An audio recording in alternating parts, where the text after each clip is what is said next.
Bienvenue au Balado Urbania.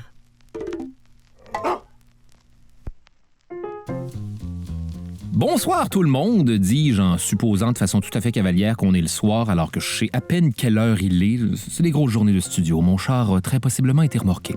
Bref, soyez les bienvenus au pire moment de l'histoire. Le balado où je vous raconte le pire du passé, le sexe, la violence, les trahisons, le bitchage en général. Et je vous rappelle que si vous m'écoutez en préparation d'un examen, essayez d'écouter au moins un autre podcast sur le sujet. C'est pas comme si vous aviez choisi la façon la plus forçante d'étudier non plus. Je sais comment vous pensez. Je suis un paresseux moi aussi.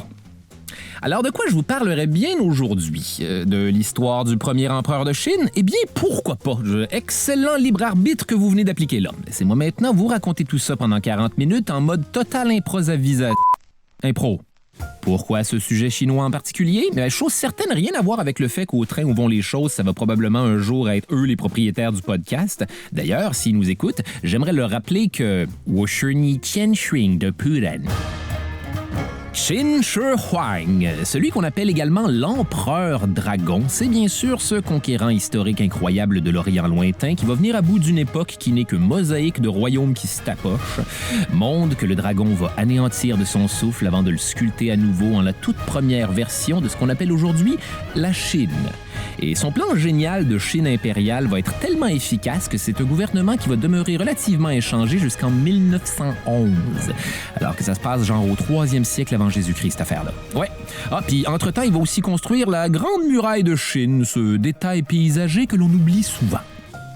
Donc, au menu, un de ces bons vieux épisodes de tyran mégalomane totalitaire qui va devenir un genre de Mad King qui dit des affaires comme « Il me faut absolument le secret de l'immortalité! » Et on se rend comme ça jusqu'à son légendaire tombeau gardé par 8000 guerriers en terre cuite de 6 pieds de haut, détail duquel ils ont choisi de s'inspirer pour élaborer le scénario du film La Momie 3, la tombe de l'empereur dragon.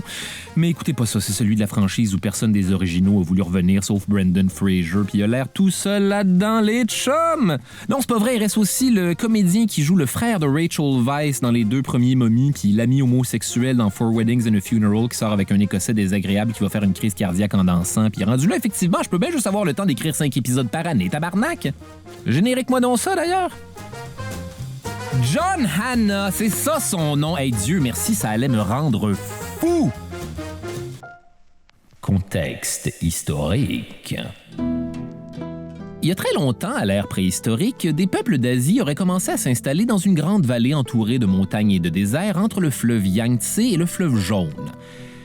J'ai beaucoup de questions à propos du fleuve Jaune. C'est de la pisse? C'est de la pisse, c'est ça? Néanmoins, mais dans la main, tous ces peuples vont s'organiser autour de la culture du riz, parce que c'est bien sûr un des endroits les plus fertiles au monde. Faut juste vraiment aimer manger la même affaire. En tout cas, tout allait bien entre les 2 fleuves jusqu'aux alentours de 1046 avant Jésus-Christ, quand le futur territoire chinois s'est éventuellement transformé en une mosaïque de petits royaumes en perpétuelle compétition. Et tous ces petits royaumes, villages d'arrondissement étaient tyrannisés en permanence par le plus puissant d'entre eux, le royaume de la dynastie Zhou, qui en plus d'être le plus puissant et le plus riche, avait été investi du mandat du ciel. Qu'est-ce que c'est ça, cette affaire-là encore? Détail intéressant. Le mandat du ciel, c'est une doctrine politique qui va perdurer pendant les 2000 ans de Chine impériale et qui stipule grosso modo que la dynastie qui règne sur toutes les autres le fait parce que le ciel lui-même l'a investi de ce pouvoir-là. Le roi de cette dynastie devient le fils du ciel, mais faites attention par contre parce que si vous n'êtes pas un bon souverain, le ciel peut à tout moment vous reprendre tout ça pour le donner à une dynastie un peu plus sortable. Ayant fait des affaires ce ciel-là pareil, moi qui croyais que c'était juste un endroit pour entreposer les dirigeables Goodyear. Le mandat du ciel a été transféré à la dynastie Zhou parce que ses prédécesseurs étaient des rois puiches, un peu comme ce qui se serait passé de toute façon sans le mandat du ciel. Ah! Maintenant, payez vos impôts, bande de gros laits! Sauf qu'à ce stade-ci, même si la dynastie Zhou règne sur les autres, c'est pas vraiment un empire. C'est plus comme un gros paquet brouillon d'états féodaux avec leurs propres lois, leurs propres armées, leurs propres monnaies, leurs propres taxes. Faut juste toujours faire ce que veulent les Zhou.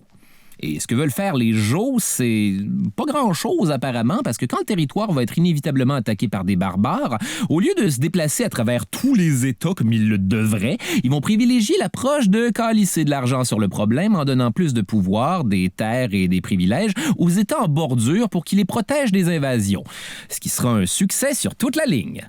Si on fait abstraction du fait que ces fameux États en bordure, avec maintenant plus de pouvoir de terre et de privilèges, vont instantanément se rebeller contre les Zhou, qui vont être obligés de donner plus de pouvoir de terre et de privilèges aux États en bordure des États rebelles, qui vont eux aussi se rebeller, puis ainsi de suite jusqu'en 450 avant Jésus-Christ, quand les Zhou ont plus aucune influence, assis tout seuls en loser au milieu de 140 États qui sont désormais aussi puissants qu'eux, puis c'est de leur faute.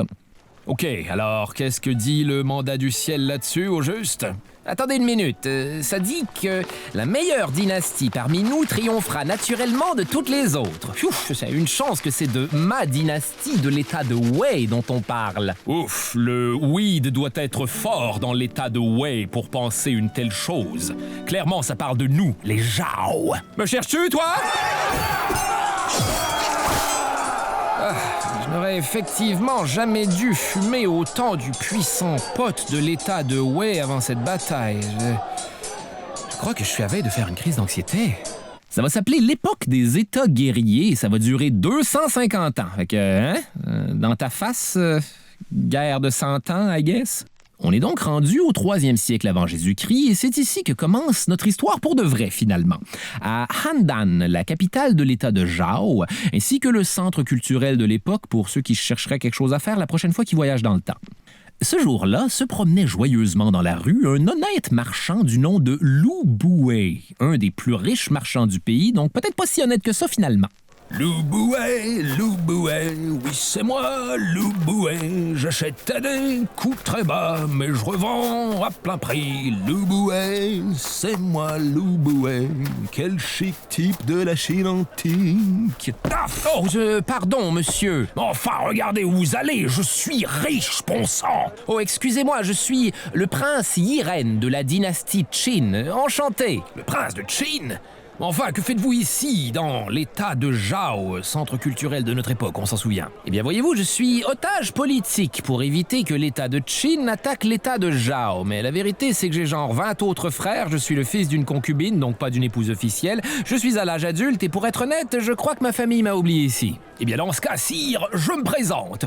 Lu Buwei, marchand. Un marchand, mais aussi bien dire que je suis en train d'avoir une conversation avec un étron modelé sous forme humaine. Reculez, espèce de vieux scrotum. Détail intéressant. Pour ceux qui trouveraient que le prince Yiren est un peu précieux de réagir comme ça, faut se souvenir que selon un autre document chinois style mandat du ciel qu'on appelle la hiérarchie du respect, les marchands sont considérés comme la plus basse des classes sociales sous les artisans et les fermiers. Et peut-être même pire que les mimes. Oui, ils vendent tellement que tu marches sur place. Ha! Ha! Tout ça pour une raison aussi simple que les marchands ont souvent beaucoup d'argent et tout le monde suppose instinctivement que c'est peut-être parce que c'est des crosseurs. Ce qui est, bien sûr, moins faux qu'on voudrait le croire, parce que Lu Buwei vient d'imaginer à ce moment précis ce qui pourrait objectivement être défini comme sa crosse la plus élaborée en carrière. Son magnum crossus. Il faut dire qu'à ce moment-ci de l'histoire, 7 dynasties se font encore la guerre. Les Qi, les Qin, les Han, les Yan, les Zhao et bien sûr, mes préférés, les Chu. J'ai envie de pincer les joues de la dynastie Chu. Mais pas maintenant. Oh! Allez, venez ici, tous mes petits choux. Tout le monde est là? Pi, Bou, Kaou, Pika, vous saisissez ce que je suis en train de faire? L'affaire, c'est que le roi de Qin, et là, c'est pas le roi de Chine, mais bien le roi de l'État de Qin, romanisé Q-I-N, juste pour que les noms chinois aient aucune chance de le prononcer comme du monde. Bref, le roi de Qin, écrit Q-I-N, s'en vient pas mal vieux, son prince héritier est lui-même de plus en plus dad-bod, et il n'y a aucun successeur dans le pipeline parce que ses 20 fils sont tous nés de concubines, étant donné que l'épouse officielle est aussi stérile qu'une pinte d'eau de Javel. L'idée de Lu Buwei, c'est donc de manœuvrer pour que le prince Yiren se fasse adopter par l'épouse officielle de son père, ce qui arrivait des fois quand on n'était pas capable de faire un héritier par des moyens autres que en jouant à cache le pogo, si vous voyez ce que j'insinue. Et bang, vous devenez le roi de Qin, écrit Q-I-N. Lu Buwei, ce genre de plan est exactement pourquoi les marchands sont considérés comme la plus basse classe sociale de tout le pays. Vous me dégoûtez, j'adore. Si ça fonctionne, je consentirai à faire de vous mon premier ministre. Prince Irène, pauvre idiot, c'est toi qui seras ma marionnette. Louboué, je ne sais pas ce qui se passe dans votre tête en ce moment, mais votre bonne humeur est contagieuse. Suite à quoi, Louboué va partir s'installer dans l'état de Chin où il va commencer à fréquenter la haute société en disant des affaires comme « En tout cas, si vous voulez mon avis, l'épouse officielle du roi ne sera pas cute pour toujours. Moi, je crois qu'elle devrait adopter un de ses fils illégitimes et en faire l'héritier si elle veut continuer à recevoir de l'attention de son mari. » Et malheureusement, Louboué avait 100% raison parce que 2 secondes plus tard... Prince Irène, mon minet, c'est moi, l'épouse officielle. Venez ici que je vous adopte. Mouah, mouah. Bon, à cette heure, mon mari est mieux d'avoir envie de me baiser. Le prince Irène devient donc l'héritier officiel de Chin et Louboué en profite pour le rejoindre dans l'état de Ja où il est encore big time otage, soit dit en passant, histoire de faire la fête. Louboué, vous êtes purement infect. Vous avez fait du bon travail, espèce de vieux sac à ordures rempli de vomi. Eh bien, vous savez, Majesté, je n'ai fait que mon... Taisez-vous, espèce de sous-homme, et matez-moi plutôt cette affriolante concubine qui danse là-bas. Louboué, je suis amoureux et je vous ordonne de l'obliger à me marier. Mais c'est que, voyez-vous, c'est ma concubine et j'avais l'intention de l'utiliser pour... le pogo, vous savez. Enfin, Louboué, ne voulez-vous pas me garder heureux? Oh, mais qu'est-ce que je vais faire avec mon pénis maintenant? Et 2 secondes plus tard, le prince Irène se mariait avec la femme préférée de Louboué, celle qu'on appelle Dame Zhao. Oui, comme l'État. Oui, c'est mêlant, mais succombez quand même à mes mystères. Une partie de ma face est cachée derrière un éventail. Dame Zhao. Ouh. Et c'est de l'union de ce joyeux théâtre de marionnettes que naîtra éventuellement le 18 février de l'an 259 avant Jésus-Christ, Qin Shi Huang, l'empereur dragon. Évidemment, à sa naissance, son nom, c'est pas Qin Shi Huang. Ça, c'est un titre honorifique qui va se donner beaucoup plus tard dans la vie et qui signifie quelque chose comme premier Auguste de Qin, mais Auguste dans le sens de être lumineux, pas Auguste, c'est l'heure du goûter! Oh là là! Son vrai nom, c'est Ying Zheng, mais il y a quand même quelques noms mélangeants dans cette histoire-là, fait qu'on va juste l'appeler l'empereur dragon tout le long, même avant qu'il ait unifié la Chine, afin d'éviter que quelqu'un ne Ying Zheng du nez. Je suis dans la marde? Détail coco cocu. Ça se peut fort bien que le père de l'empereur dragon ne soit pas le prince Irène, mais bien Louboué Aubin Lesti. Et tout ce temps, ce n'était qu'un plan diabolique de sa part pour mettre sa propre descendance sur le trône de Qin. Écrit QIN, juste pour être sûr. Bonjour, je suis un historien moderne, et je crois qu'il est de mon devoir de vous rappeler que toute cette histoire avec Louboué n'a jusqu'ici qu'une seule et unique source historique. Un document appelé « Les Chroniques du Grand Historien », rédigé 200 ans après la mort de l'empereur dragon sous la dynastie Han, qui avait toutes les raisons de discréditer sa légitimité pour justifier leur propre accession au mandat du ciel. Je vous en parlerai bien davantage, mais voyez-vous, j'ai commencé à entretenir une relation avec une de mes élèves de l'université, et l'étau se resserre, comme on dit. Détail dark. Juste avant la naissance de l'empereur dragon, il va y avoir la fameuse bataille de Changping. Les Qin, la gang du prince Irène, va attaquer l'état de Zhao. Mais malheureusement, les Qin sont zéro là pour venir chercher Irène, ils sont juste là pour conquérir un bout de territoire Zhao en se contre-torchant de la présence de leur prince officiel. Il faut savoir que les Qin sont des descendants de barbares mystérieux et qu'on surnomme le territoire Qin le royaume des loups et des tigres.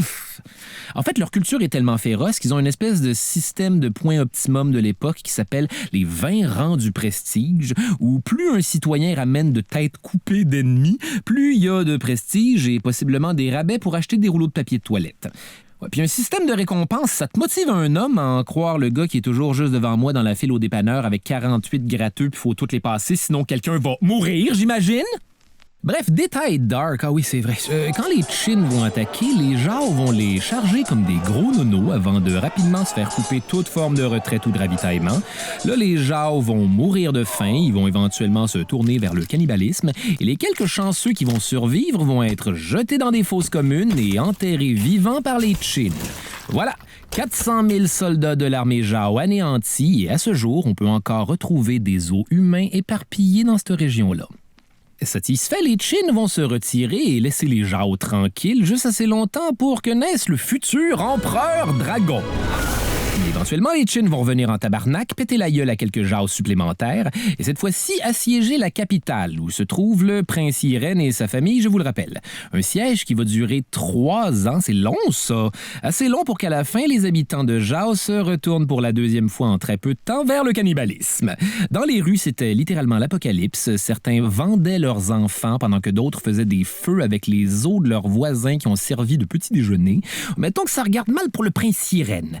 Mais heureusement, Lu Bu est là pour payer les gardes de la ville et permettre l'évasion du prince. Mais juste lui. Excellente idée, Lu Bu, de se sauver par les égouts. Je reconnais bien là un marchand. Vous devez vous sentir bien à la maison parmi toute cette chiotte. Par contre, croyez-vous que ma famille va éventuellement m'en vouloir de les avoir abandonnés dans la ville pleine de cannibales? Non, faites-moi confiance, mon prince. Je connais les cannibales. Ce sont des gens qui savent s'arrêter quand c'est too much. Allez, par ici. Effectivement, sa famille, dont le futur empereur dragon, vont être bien corrects, mais ce ne sera pas non plus un bon moment à vivre, alors qu'ils se font maltraiter par les Zhao, en plus de devoir les regarder s'adonner au cannibalisme récréatif. Croque, croque, croque, les bonbons voisins. Miam, miam, miam, j'ai hâte d'en manger.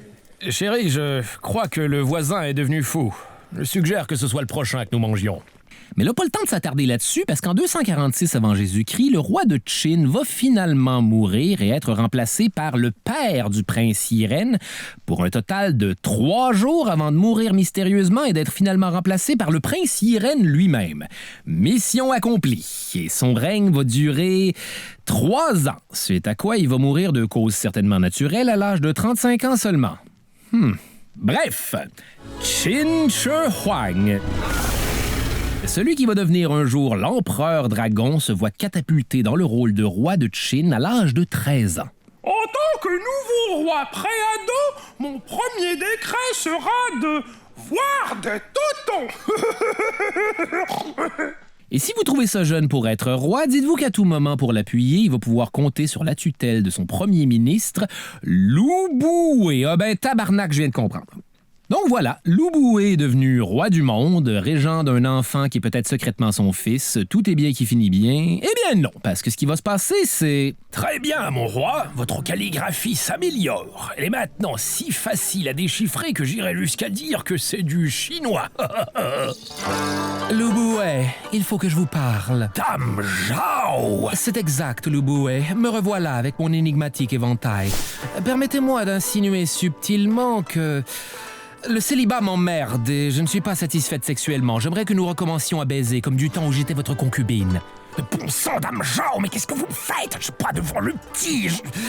Majesté, allez faire voler un cerf-volant ou spinner un genre de toupie.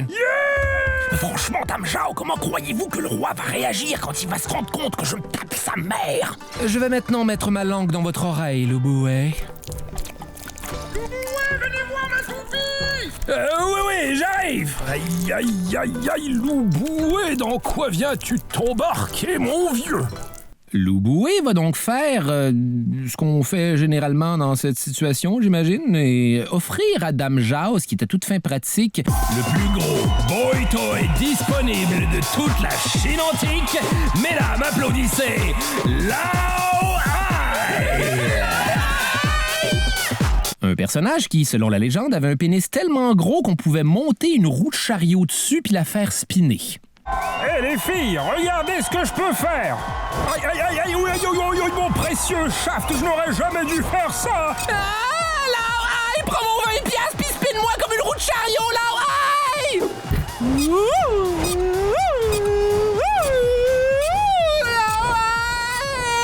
Ai! Une merde, c'est populaire maintenant. Bref, Lao Ai va devenir le compagnon de Dame Zhao. On va essayer sans succès de le faire passer pour un simple eunuque de compagnie avec une méga queue. Néanmoins, ils vont vivre leur amour secrètement pendant des années et même avoir 2 fils, jusqu'à ce qu'éventuellement Lao Ai soit juste un petit peu trop confortable dans les parties. Hé, tout le monde! D'une certaine façon, on pourrait dire que je suis le beau-père du roi de Qin. Non? Là, c'est drôle parce que je couche avec Dame Zhao à l'aide de cette queue. J'ai fait 2 enfants dans le secret, mais chut, peut-être qu'il pourrait devenir roi de Chine aussi. Hey, tout le monde, je pars une rébellion. Suivez mon pénis. Hey, Louboué, frère de graine, man. Non, aïe, vous êtes complètement sous. Majesté, pourquoi n'allez-vous pas jouer avec votre toupie, hein? Louboué, j'ai atteint l'âge adulte. Est-ce que tu t'es tapé ma mère? Je vais boire un petit peu de sauce, tiens. Et c'est ainsi que le futur empereur dragon va décider que c'est peut-être le moment de faire un petit peu de ménage dans la famille. Détail dark. Donc Lao Hai va être condamné à être déchiré par 4 chevaux attachés à chacun de ses membres, et je peux à peine croire que quelqu'un n'a pas pensé attacher un 5e plus petit cheval à son pénis, mais bon, on s'arrêtera pas là. Toute la famille de Lao Hai va être exécutée sur 3 générations, incluant ses parents et ses 2 fils secrets qu'on va mettre dans des sacs et soigner à mort contre un mur. Dame Zhao va être condamnée à passer le reste de sa vie à la maison, et Louboué va être progressivement envoyé en exil de plus en plus loin du royaume jusqu'à ce qu'il décide de se suicider. Excusez. Là, c'est assez loin? Non, plus loin. Et là? Non, plus loin. Enfin, c'est ennuyeux ici. J'imagine qu'il n'y a qu'une chose à faire. Bref, l'empereur dragon va éventuellement décider que c'est le moment idéal pour aller conquérir les 6 autres États guerriers, tiens. Et il va réussir. Ça va prendre 9 ans à un royaume contre 6.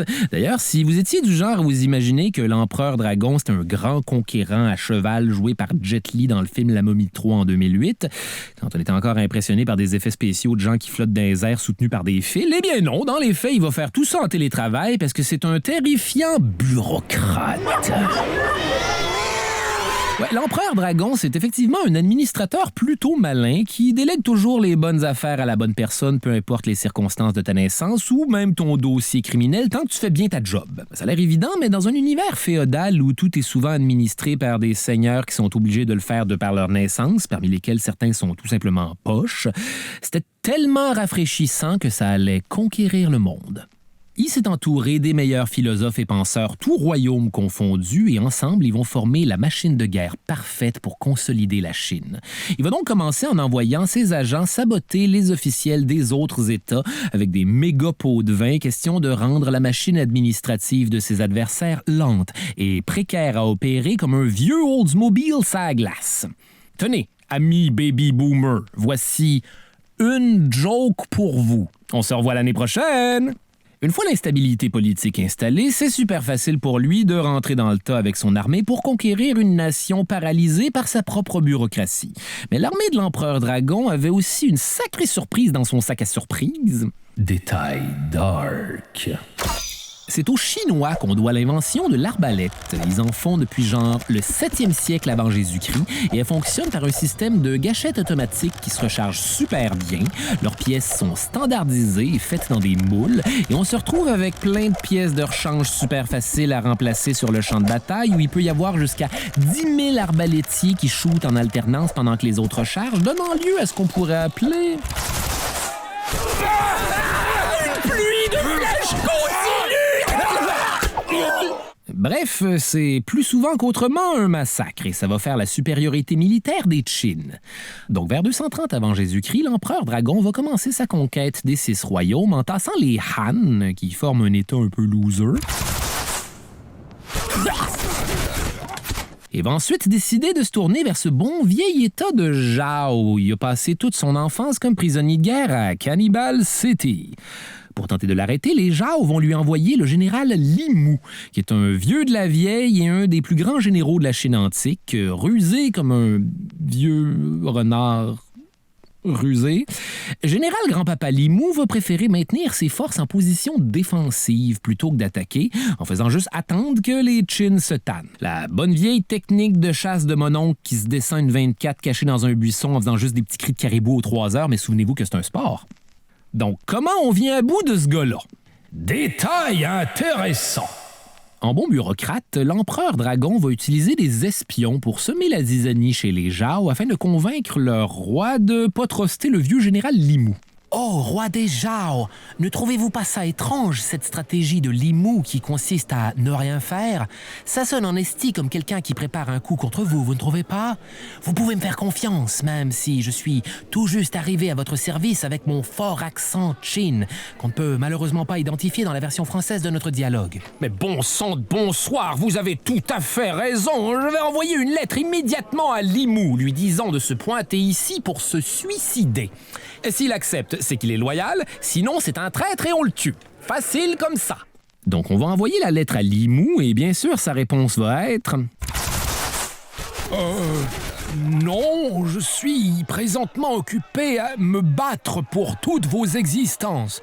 Mais puisque vous insistez, je vais de ce pas me suicider. Bonne soirée tout le monde. Les Qin capturent donc Handan, la capitale culturelle, en 228 avant Jésus-Christ, et ensuite on va se tourner vers la dynastie des Yan et leur prince qui sonne à s'y méprendre comme quelqu'un qui vient fumer des cigarettes sur ta galerie avec un coupe-vent promotionnel des Hornets de Charlotte, le prince Dan. Le prince Dan, c'est ce qu'on pourrait appeler un vieux chum d'otage de l'empereur dragon. Les deux étaient captifs ensemble et ont été bien maltraités par les Zhao pendant leur enfance. Vous savez, la foi des cannibales. Ben, par la suite, Dan va être otage chez les Qin et, croyez-le ou non, il va trouver l'empereur dragon tellement over the top qu'il va s'évader pour le faire assassiner avant qu'il envahisse l'état de Yan. Ce qu'il va faire en esti.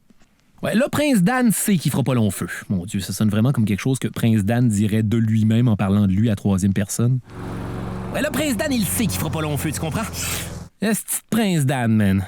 Donc, Prince Dan va dispatcher un assassin du nom de Jinky, qui va s'introduire à la cour des Qin en prétextant être un noble de l'état de Yan qui veut trahir son état. Jinky va leur dire qu'il est en possession de cartes importantes pour aider à une éventuelle invasion des Yan, mais qui doit montrer ces cartes-là à l'empereur dragon en personne. Détail dark. Pour tenter de convaincre les Qin de sa loyauté, l'assassin Jinky a avec lui la tête d'un général qui s'est volontairement sacrifié pour la ruse. Weird. Vous aurez besoin d'une tête de général à leur montrer, Jinky, pour qu'ils croient à votre trahison. Je vais de ce pas me suicider. Vous êtes certain qu'il n'y a pas d'autre solution? Pour être honnête, je vous trouve un peu nonchalant face à la mort. Ce n'est qu'une façade. Sachez que je tiens à la vie plus que tout. Il n'a même pas hésité une seule seconde! En fait, c'est une mission suicide pour tout le monde depuis le début. Le deal, c'est que l'assassin Jinky doit s'approcher suffisamment de l'empereur dragon pour pouvoir le poignarder avec une dague empoisonnée qui a été soigneusement roulée dans une de ces fameuses cartes qu'il va lui montrer. Donc, Jinky va réussir à s'approcher de l'empereur dragon, dérouler lentement la carte devant lui et, sorti de nulle part quand tout a l'air normal... Ah! Couteau empoisonné surprise! Ça alors, Jinky! Ah! Sauf que là, Jinky va rater son coup puis il va juste déchirer une des manches de l'empereur dragon. Ah, ma plus belle manche, sois maudit, assassin! Là, ils vont se poursuivre de gauche à droite autour d'un pilier comme Tom et Jerry en faisant... Oh! Oh! Oh! Oh! Oh! Oh! Oh! Ah! Oh! Oh! Oh! Et si vous vous demandiez pourquoi personne vient l'aider à ce stade-ci, c'est que, voyez-vous, pour des raisons de sécurité, quiconque voulait approcher l'empereur dragon devait obtenir l'autorisation expressément du souverain en personne avant, puis là, il était occupé. Oh! Majesté, avons-nous la permission d'intervenir? Pendant ce temps, l'empereur dragon avait une arme sur lui, mais c'était une épée principalement cérémonielle, donc beaucoup trop longue, puis il était pas capable de la sortir de sa ceinture. Oh, pour l'amour du ciel, utilisez votre épée, sire! J'essaye! Pourquoi tout à la cour est-il cérémoniel? Oh! Oh! Oh! Et finalement, c'est un physicien royal qui va arrêter Jinky en lui jetant une pochette de médicaments d'en face. Oh! Tiens, attrape ça, crapule! Ah, mes yeux et mes symptômes du rhume et de la grippe! Ah, enfin, mon épée! Tout va bien, sire? Oui, il suffisait de défaire ma ceinture, finalement. Hop, et voilà mes pantalons qui partent. Donc, c'est un epic fail, comme on disait en 2010. Évidemment, l'empereur dragon est furieux contre la dynastie Yan et leur tentative d'assassinat, et le roi des Yan va être obligé d'exécuter son fils, le prince Dan, pour l'apaiser. Prince Dan qui peut maintenant aller prendre une bière tablette avec son coat en jeans dans le garage du paradis. Par contre, est-ce une belle excuse pour envahir les Yan maintenant? Détail, c'est quoi les chances que ce soit arrivé, ça? Il va y avoir une autre tentative d'assassinat sur l'empereur dragon, cette fois-ci par un certain Gao Jianli, un, je ne niaise pas, musicien très populaire de l'époque, ami de Jinky, et qui va décider de venger son ami en tuant celui qui était censé tuer l'empereur dragon.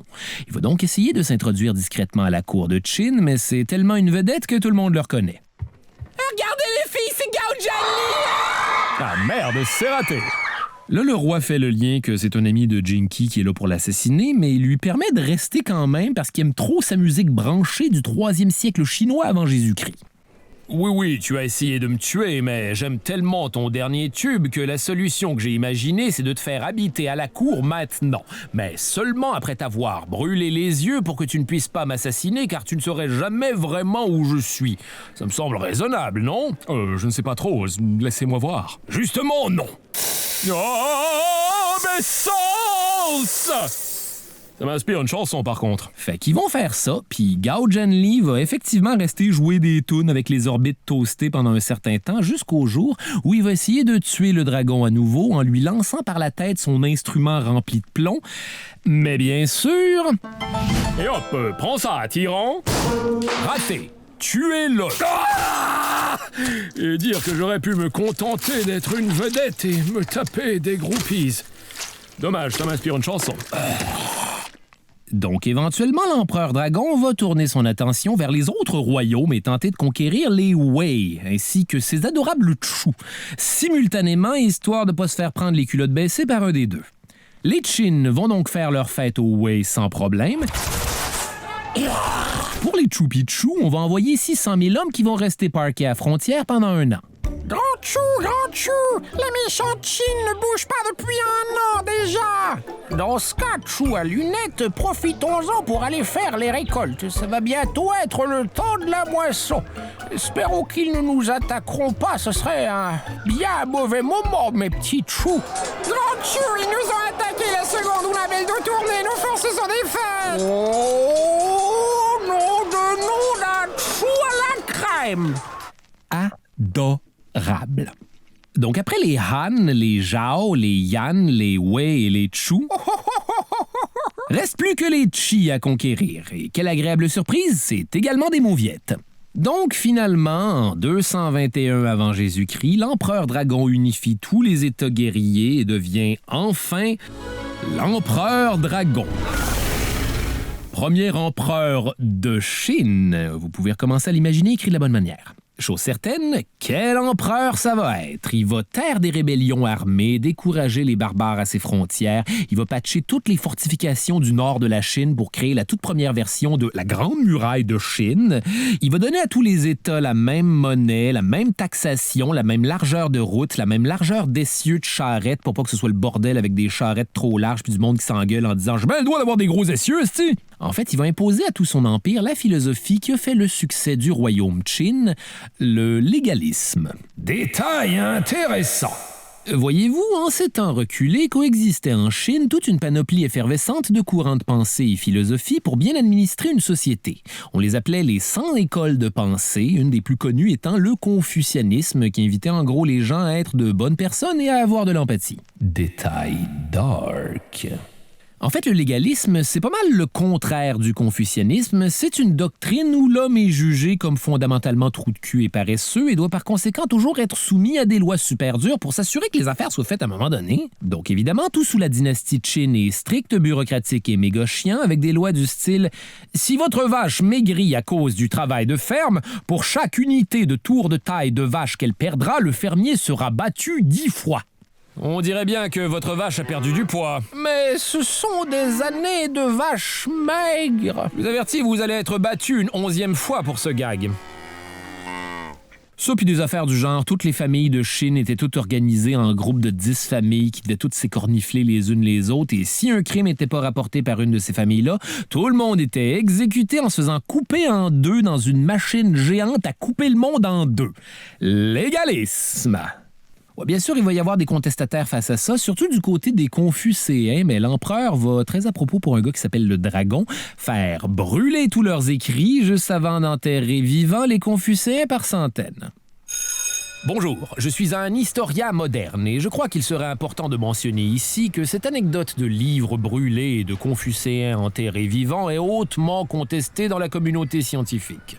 En fait, il est prouvé que l'empereur Dragon n'aurait fait brûler que des copies des manuscrits et aurait gardé 2 exemplaires de chaque dans la bibliothèque impériale. Par ailleurs, toute cette histoire de Confucéens enterrés vivants est certainement une exagération imaginée beaucoup plus tard par la dynastie Han, hautement confucéenne. Oui, des savants récalcitrants à la doctrine légaliste auraient été exécutés, mais ils ont fort possiblement tous été tués avant d'être enterrés. Et plus important que tous n'étaient possiblement pas des Confucéens à proprement parler, étant donné que cette école de pensée en était encore à ses premiers... Bon, merde, il faut que j'y aille. By the way, c'est le son de la cloche de l'aire d'activité physique du pénitencier. Je suis en prison maintenant. Et voilà justement le chef des skinheads qui arrive. C'est toi le professeur qui entretient des relations avec ses élèves? Eh bien, sachez que vous me dégoûtez. Moi, un néo-nazi. Venez, messieurs. Donc, l'empereur Dragon va consacrer le reste de sa vie à gérer son empire d'une main de fer, sauf quand il est trop occupé à rechercher activement un élixir d'immortalité. Et là, c'est vrai, j'avais oublié cette affaire-là. Détail dark. Dans les dernières années de sa vie, l'empereur Dragon va être pris de ce mal des gens qui ont toutes, c'est-à-dire avoir peur de perdre toutes ces belles affaires précieuses en étant plus conscient pour en profiter, ce qu'on appelle également la mort. Donc, il va commencer à voyager comme une espèce de vieux fou d'un bout à l'autre de son empire à la recherche de tous les alchimistes, les magiciens et moines exotiques de perlimpinpin disponibles dans l'espoir qu'un d'entre eux ait le secret d'une petite potion pour devenir immortel. Eh bien non, j'ai le malheur de vous apprendre que tous les hommes doivent mourir un jour, et dans le cas de l'empereur Dragon, le seul élixir d'immortalité qu'on va lui proposer, c'est des pilules de mercure qu'on croyait bonnes pour la longévité, donc qui vont bien sûr le précipiter directement dans la tombe, mais pas avant de l'avoir rendu complètement fou, genre fou, déplacer des régiments d'arbalétiers pour tirer dans la mer dans le but de vaincre des monstres marins, fou. À mon commandement, tirez directement dans les eaux de la mer. On fait moi les malins maintenant, messieurs les poissons géants. Vous savez, j'espère vraiment que les gens vont focusser plus sur le reste de son œuvre. Et croyez-moi quand je vous dis que j'aurais aimé qu'il y ait des monstres marins dans cette histoire. Mais non, fou. Fait qu'en 210 avant Jésus-Christ, l'empereur Dragon meurt dans sa charrette royale en 2 visites de charlatans pour devenir immortel. Et c'est là que les choses vont devenir pour le moins farfelues. 3 personnes constatent la mort de l'empereur ce jour-là. Le chancelier de l'empereur, l'eunuque en charge de la charrette, ainsi que le 18e fils de l'empereur, le prince Donc à ce moment-là, plutôt que d'annoncer la mort de l'empereur Dragon, les 3 complices vont choisir d'usurper le pouvoir en plaçant le prince Hu-Hai comme héritier direct. Mais il fallait d'abord gagner du temps en faisant croire à tout le monde que l'empereur est encore en vie, donc ils ont organisé un genre de week-end de chez Bernie où l'empereur sort jamais de sa charrette pendant les 2 mois du voyage de retour, puis tout le monde fait semblant d'aller lui jaser dans sa charrette, et cependant qu'une autre charrette de poissons pourris voyage en tête du cortège pour cacher l'odeur de cadavre. Faites place! Faites place pour la charrette de vieux poissons pourris de l'empereur! Rien à voir ici à part du vieux poisson qui pue! Excentrique. J'adore. Là, une fois à la maison, les 3 complices vont envoyer une lettre au véritable héritier de l'empereur, lui demandant si c'était possible pour lui de se suicider, ce qu'il va bien sûr faire. Il n'y a vraiment rien de plus facile que de convaincre quelqu'un de se suicider en Chine antique. Et on va procéder à une purge systématique de tous les autres héritiers de l'empereur. Il y en a 16 autres. On va aussi faire tuer tous les généraux les plus compétents, tous les ministres les plus assidus. Le chancelier conspirateur va éventuellement lui-même y passer, parce que pourquoi pas rendu là? Détail dark. D'une façon plutôt ironique, on va réserver au chancelier une mise à mort qu'il avait lui-même inventée pour punir les récalcitrants au légalisme. Les 5 douleurs. Une exécution où on t'arrache le nez, on te coupe une main et un pied, les organes génitaux et tout ça avant d'être toi-même coupé en 2 dans la machine à couper les gens en 2, qui, by the way, n'est rien de moins qu'un tranche-papier géant comme chez Bureau en gros. Fait qu'éventuellement, reste plus que l'eunuque de la charrette et le prince Hu-Hai qui n'est à toute fin pratique qu'une marionnette. Ça fait chier tout le monde, il y a des révoltes dans tout le pays qui se transportent vers le palais. Là, l'eunuque puis le prince vont devoir mobiliser les travailleurs du chantier pied du tombeau de l'empereur Dragon, qui était déjà occupé comme jamais à sculpter des bonhommes de 6 pieds en terre cuite pour venir à leur rescousse, armés principalement avec des outils d'art plastique. Les courageux travailleurs vont réussir à contenir la révolte et on va les renvoyer finir les statues du tombeau juste à temps pour être enterrés vivants à l'intérieur pour pas divulguer son emplacement. Éventuellement, l'eunuque va trouver que le prince Hu-Hai, c'est trop de trouble. Il va lui demander de se suicider, ce qui va faire done deal, pas de problème. Sauf que là, l'eunuque a, comme qui dirait, plus de marionnettes à manipuler, alors il va être obligé de trouver un obscur membre de la dynastie Qin pour le faire empereur et pouvoir le manipuler. Puis là, le jour de son couronnement, le Gorendom va faire « Hey, mystérieux ami eunuque, je n'ai pas envie de me lever aujourd'hui, finalement. Qu'est-ce qu'on fait? »« Mais enfin, majesté, comment allez-vous être ma marionnette si vous... Mais que font ces hommes ici avec ces épées? Ouais, désolé l'eunuque, mais je commençais à te voir venir. Ça, c'est des plans pour se faire demander de se suicider. Ce que j'aurais fait, mon vieux. Ce que j'aurais fait.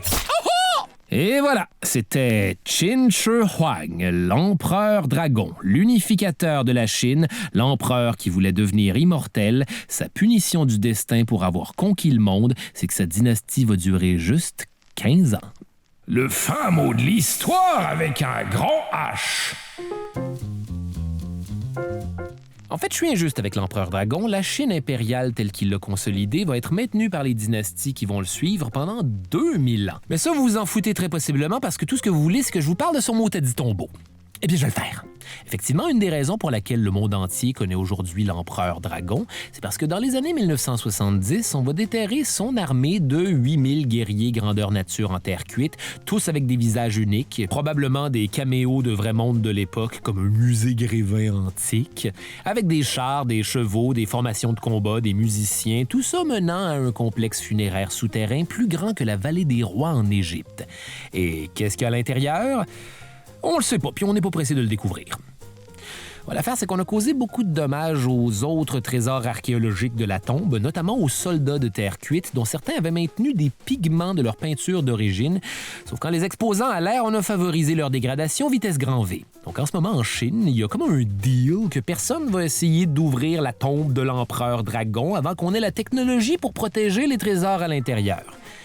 Mais qu'est-ce qu'il y a à l'intérieur? Selon les chroniques du grand historien écrit sous la dynastie Han 200 ans après la mort de l'empereur dragon, faut-il seulement vous le répéter, il y aurait, oui, le sarcophage de l'empereur, mais celui-ci serait déposé sur une carte géante de son empire avec des montagnes de bronze et des rivières de mercure, son élément préféré. Là, vous allez me dire que ça n'a pas rapport puis que du monde de 200 ans après la fermeture de la tombe pouvait pas savoir ça, mais on a fait des analyses sciento-whatever qui ont démontré qu'il y a effectivement une grande concentration de mercure dans le complexe funéraire.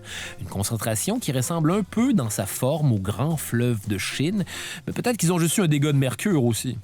Néanmoins, une autre raison pour laquelle on n'a pas ouvert sa tombe, c'est que les chroniques du grand historien parlent aussi de pièges à nigo avec des arbalètes, puis mettons que personne n'est vraiment pressé de certifier ça.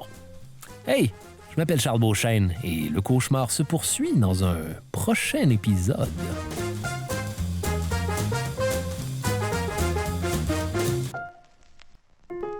Les pires moments de l'histoire avec Charles Beauchesne est une idée originale de Charles Beauchesne, toi chose.